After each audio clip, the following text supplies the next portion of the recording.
第13節嘅時候第14節嘅時候，你都係睇到，於是耶和華降瘟疫與以色列人啦，以色列人就死了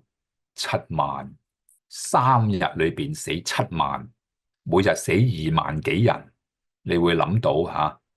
每日死2萬多人所以喺個過程裏邊弟兄姊妹，原來每一樣嘅罪都會帶嚟刑罰。今日我哋所犯嘅罪，點解暫時仲未有刑罰呢？就因為耶穌基督擔當咗我哋嘅罪，佢結除咗我哋由律法所帶嚟嘅咒詛，喺加拉太書裏邊提到。所以今日我哋仍然有氣息生命未死，就係因為神嘅憐憫、恩典、慈愛。耶穌基督承擔咗我哋嘅罪，又擔當咗我哋罪嘅過犯，所以我哋今日有耶穌，我哋就能夠有呢個嘅福分。弟兄姊妹，我簡單同你講，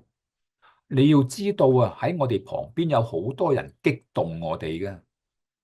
嘅，令到我哋會失控嘅。我哋一定要小心所以弟兄姊妹，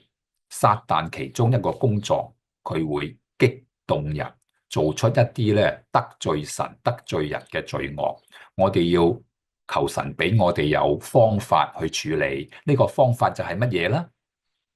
就係加拉太書5章22、23節，結出屬靈嘅果子就係仁愛、喜樂、和平、忍耐、